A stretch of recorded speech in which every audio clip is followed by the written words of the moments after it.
Erev Tov Rabotai, we are continuing with our Mishna Yomi Masechet Shabbat. We are up to Perek Daled Mishnah Bet. Today's Mishnah should be Leilu Nishmat, Neria ben Svetlana Aranbai, V'Neliyahu ben Burcha Israelov, Menuchatam Began Eden, Amen. The Mishnah begins, Tomnin Bishlachin. We may surround a pot of food with animal hides because they do not add heat, and the Mefarshim explain that this refers to unprocessed hides that still have hair or wool on them. This hair or wool allows the skin to serve as insulators that preserve heat, but again, since they do not add heat, we can surround a pot of food with the animal hides. Umtaltelinotan, and we may move hides on Shabbat. Even hides that were not used to insulate food are not muktzeh, since they can be used as rugs for sitting, as the Rav explains. And the Mefarshim add, in ancient times, it was customary to sit upon rugs on the floor. Animal hides can be used as rugs, so even though their primary use is to be processed into leather, they are not muktzeh, because they are sometimes used in a way that is permissible on Shabbat. Begizet semer, we may surround a pot of food with wool shearings that are no longer naturally moist, because the Mefarshim explain, in Mishnah Aleph we learned that it is forbidden to wrap food with pieces of unprocessed cloth, such as wool shearings, if they retain their original natural moisture. So this Mishnah is speaking of wool shearings that have already dried. They therefore do not add heat, but only preserve heat. However, it is forbidden to move them even if they were used for insulating food, because their primary use is to be spun into thread and then woven into cloth, which is not permissible on Shabbat. And Mefarshim explain, unlike animal skins, wool shearings cannot be used for rugs. So even if one happened to use them for insulating his food on this Shabbat, this does not change their status, because they are not designated for the purpose of wrapping food. Rather, they are designated for spinning and weaving into cloth. Now, people are generally careful not to use wool shearings for other purposes, because this might cause them to get ruined. Therefore, these shearings fall under the category of muktzeh due to the fear of loss. Muktzeh machmat chesron kis. If, however, the Rav explains, if, however, one permanently designates specific wool shearings for the purpose of wrapping food, then they are no longer muktzeh. Again, the Mishnah Berurah speaks about this in chapter 259, Sifkatan 3, as the Mefarshim explained to us. Ketzadu oseh, what the Mishnah says, what then should one do if he surrounded his pot with such wool shearings before Shabbat? How is he going to open his pot without having to move the wool that's piled on top of it, since we just said you can't move it? So the Mishnah says, Notelet kisui ve'noflot. He should remove the lid of the pot that is covered with wool shearings, and the wool shearings will fall on their own. Now the Mefarshim explain, the Mishnah is speaking of a case where the lid or its handle can be reached without having to move the wool. So instead of lifting the wool from on top of the pot, he should simply lift and remove the lid and let the wool shearings fall away. Since he is not moving the shearings directly, this is permitted. And the Mefarshim again explained to us, it is permissible to move something that is non-muktzeh, even if doing so will cause a muktzeh item to be moved. If one does this for the sake of something permitted, we will speak about this later on in chapter 2, Mishnah 2. We will give more examples of this rule. Now later on in chapter 17, Mishnah 6, we will learn that in certain cases, if a muktzeh item is placed on a non-muktzeh item before Shabbat, it is forbidden to move even the non-muktzeh item on Shabbat, because it receives the halachic status of the muktzeh item that it supports. Basis davar asur. Now this rule does not apply to the lid of the pot that is supporting the muktzeh wool shearings, because the shearings are there for the sake of the pot. Therefore, the lid is not secondary to the shearings and does not become muktzeh because of them, as the Rav explains to us. The Mishnah now discusses removing a pot from a box that is filled with muktzeh wrapping. Rabbi Elazar ben Azariah says, Kupa. If one wants to remove a pot of food from the box in which it is surrounded with wool shearings, matah al tzidah v'notel. He should tilt the box containing the shearings and the pot onto its side and then remove the pot. So that way, all of the shearings will slide to one side, and when he wishes to replace the pot, he can place it in the area of the box that is empty of the shearings. Now, the Mefarshim explain, we're going to see We're going to see later on what the Mishnah is referring to, hopefully. And the Mishnah continues, Shema yitol v'ena yachol lachzir, because we are concerned that he might take the pot out of the box and then be unable to return it because the shearings will fall into the hole that remained when the pot was removed. If that happens, he might forget and move the shearings out of the way in order to put back the pot, violating the prohibition of muktzah. So it's therefore forbidden to remove the pot from the box in the first place unless he tilts the box first, like we explained. But the sages say, notelu machazir, he may take the pot out without tilting the box and then replace it in the box as long as the wool shearings have not fallen into the place where the pot was. Now the Chachamim, the sages, are not concerned that if this is permitted, he might be tempted to move the shearings if they did in fact fall into the hole. Now the Rav says that the sages agree if the shearings did fall into the hole, he may not move them out of the way in order to replace the pot. Rabbi Elazar ben Azari and the Chachamim are disagreeing. Rabbi Elazar ben Azari says the person will be tempted to remove it if it falls in the middle, therefore it's forbidden to move it directly. He has to tilt it on the side. But the sages say you could take it out directly. They're not concerned that you might be tempted to move it. But again, if it did fall in the middle, you cannot move it. Lo chisau mibod yom, the Mishnah continues, if one did not cover the pot. Just before we continue, I'm sorry, the Rab does say, v'alacha k'chachamim, the halacha follows the opinion of the sages. Lo kisau mibod yom, if one did not cover the pot while it is still day on Erev Shabbat, lo yichasenu mishetechshach, he may not cover it once night has fallen on Shabbat, even with a substance that does not add heat, because we are concerned that if it were permitted to wrap hot food on Shabbat to preserve its heat, a person might notice that the pot he is about to wrap has cooled off, and then he might reheat it before wrapping it. Kisau v'nitgala, if one covered the pot before Shabbat with a substance that does not add heat but only preserves it, and the pot then became uncovered on Shabbat, mutar lechasoto, it is permitted to cover it again with the heat-preserving substance after nightfall, since it already was covered when Shabbat began. And Mefarshim explain, although the Mishnah here states only that one is permitted to rewrap the pot if it became uncovered, one is also allowed to deliberately uncover the pot on Shabbat to remove the food, and then rewrap the pot to keep the remaining food warm, as the Tosfot explain on page 51a in Masechet Shabbat.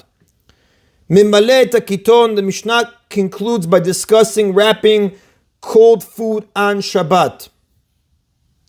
Mimale takiton, one may fill a bottle with cold water, v'noten letachat hakar or tachat hakeset, and place it under a pillow or cushion on Shabbat in order to take away its chill. Now, although it is prohibited to wrap hot food in any substance on Shabbat, wrapping cold food is permissible, since this is not the normal manner of insulating food. Because since it's unusual to wrap a pot of cold food in order to warm it, this is not included in the prohibition against wrapping food on Shabbat.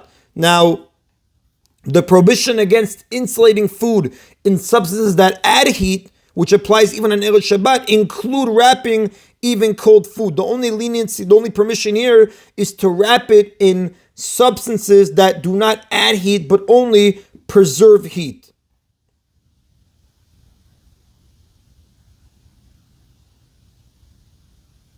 And that is in Rabotai of Perek Daled Mishnah Bet. We begin now Perek He Mishnah Aleph.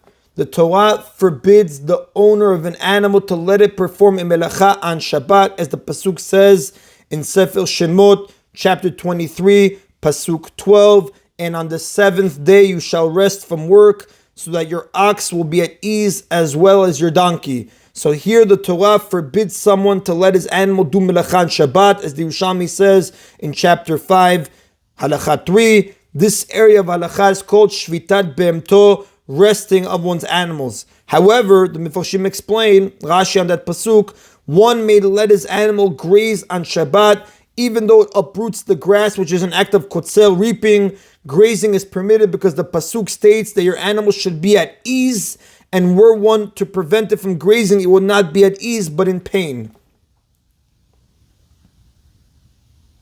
Therefore, one may not allow his animal to go outside on Shabbat bearing a load, because it would be doing the melacha of transferring, moving an object from a private domain into a public domain, or vice versa, or for a mot in a public domain. However, articles that are needed to protect the animal or to keep it under control are not considered a burden, a masa, and one may allow his animal to go outside with them on Shabbat. This Mishnah lists a number of such items. Again, I recommend using the Art School Elucidated or any other illustrated Mishnah to see the pictures of the various articles that the animal could be wearing. Bameh be'ema yotza, what may an animal wear outside on Shabbat? Ubama enah yotza, and what may it not wear outside? Yotzea gamal ba'avsar, a camel may go outside with the leash tied around its mouth. Now, a leash tied to a camel's mouth keeps it under control, and therefore a camel is allowed outside with it on Shabbat. V'naka b'hatam, a white female camel with a nose ring.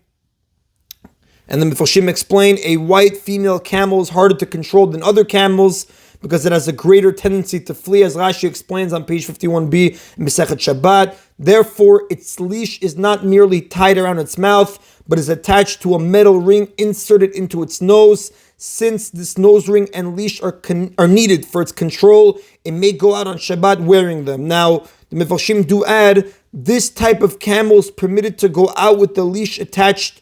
This type of camel is permitted to go out only with a leash attached to a nose ring and not with one merely tied to its mouth. Because since it cannot be effectively restrained with the leash tied to its mouth, the leash is considered a burden in its case. So the white female camel must go out with the nose ring. Otherwise, if it would just be tied around the mouth, it would be a masab. As the Gemara explains there. The Gemara discusses whether an ordinary camel may go out with the leash inserted in a nose ring, which is more than it requires. On the one hand, since it controls the animal, it should be permitted. But on the other hand, since it's a stronger restraint than necessary, perhaps it is deemed a burden. And that's the discussion of the Gemara there. The Mishnah continues, Veluvdikis baperum biya, right? A Libyan donkey with a bridle, and again, to look at the illustration, it'll help. A bridle is a form of headgear that is used to control an animal. It consists of straps to which a bit and reins are attached. A bit is a metal piece held in the mouth. Donkeys from Libya, which are more powerful than other donkeys, need a bridle to control them. Therefore, they are allowed outside on Shabbat with the bridle. However, a Libyan donkey may not be let out with a simple leash or even a leash attached to a nose ring because they do not suffice to control it. Again, as the Gemara explains there, Visus basher, and a horse with a collar, which the Mefarshim explain. This collar is a metal band to which a ring is attached. One leads the horse with the leash of rope or leather that is fastened to the ring. V'chol ba'alei asher yotzim basher, and all animals that wear a collar, such as hunting dogs, may go outside with the leash of the collar wrapped around their necks. The owner may allow his animal outside with this collar, even if he does not hold the leash in his hands, but leaves it wrapped around the animal's neck.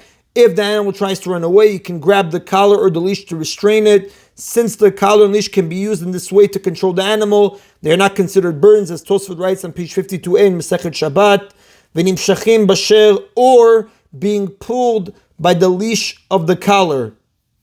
As again, if the owner wishes, he may hold the leash in his hands and thereby lead the animal outside with this collar. So either you let it go out wearing it, and then in a situation where you pull it, you'll pull it, or you can lead it by way of the collar. Each of these items serves to restrain the animal with which it's mentioned. Therefore, it is not considered a burden, and so the animal may go out into the public domain wearing it. So now the next part of the Mishnah is not related to the laws of Shabbat. It teaches how a collar that is tameh can be made tahor. Now, although items that are made for an animal are not susceptible to tumah, as the Mishnah says in Kelim, chapter 12, Mishnah 1, the Rav says this collar is an exception because it is made for a person's needs to lead the animal with it. Umazin alehen v'tovlin bimkoman. We may sprinkle purification water on these collars and immerse them in a mikvah even while they are still in their place, meaning on the animal's neck. Now, purification water, mechatat, is spring water in which ashes of a paradumai, red cow, are mixed. In order to purify a utensil or person that became tameh from a human corpse, a tahor person dips sprigs of hyssop into the purification water and sprinkles it on the item. The Mishnah teaches that if an animal's collar became tameh from corpse tumah, one does not have to remove it from the animal's neck to sprinkle it with purification water. Rather, one may sprinkle the collar while it is still on the animal. we are not concerned that the water might be sprinkled directly onto the animal, which would render water remaining on the hyssop unfit for purification. Likewise, if an animal's collar requires immersion in a mikveh, it doesn't have to be removed from the animal's neck. One may simply lead the animal into the mikveh until the collar is submerged in the water. We are not worried that the collar might be too tight for the water to reach its underside. And that is in Rabotai of today's Mishna Yomi. Baruch Adonai Le'olam. Amen v'amen.